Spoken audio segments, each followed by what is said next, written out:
Can I just ask you one more thing he said that struck me? He said it was such utter conviction.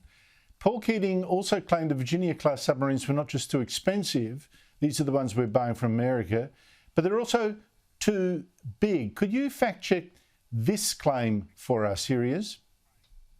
And because it's 8,000 tonnes, that's big, they're discoverable, they'll be discoverable from space. And what's more, they are too big for the shallow waters of the Australian coast.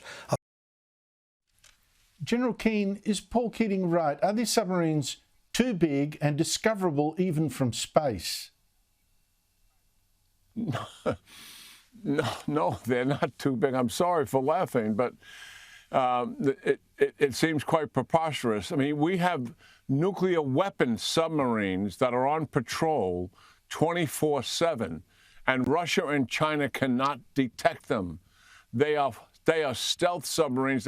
Not only can they not see them with sophisticated technology, they can't even hear them if they're close by.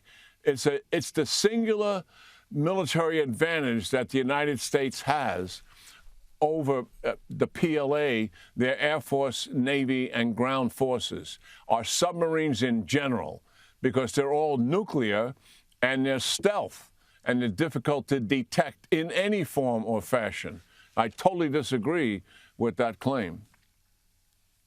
General Keane, I just need to switch to the war in Ukraine because there's been the first direct conflict between Russian and American assets. America's been funding and supplying the Ukrainian army, but this is the first time we've seen a direct conflict here. Russian jets forcing a US surveillance drone to crash into the Black Sea by dumping fuel on it and damaging its propeller.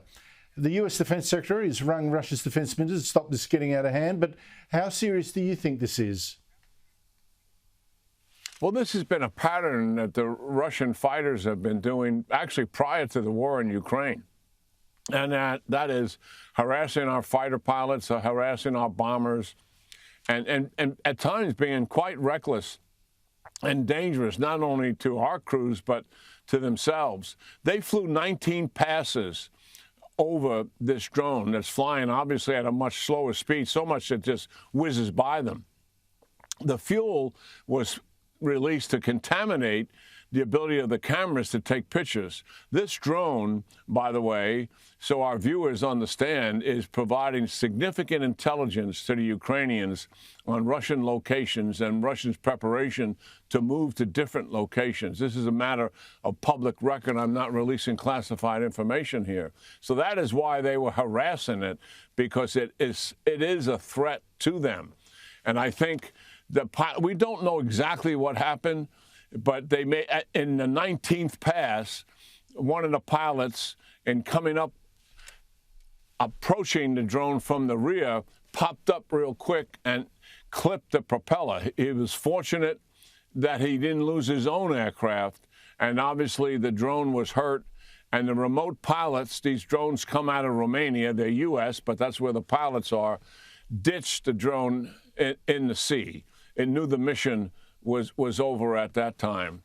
And I think if I was the Secretary of Defense, I would have been flying another drone today, and I would have had a so-called fighter cap above them, making certain that the Russians understood that we're going to protect U.S. property that's in international waters. We have every right to be there.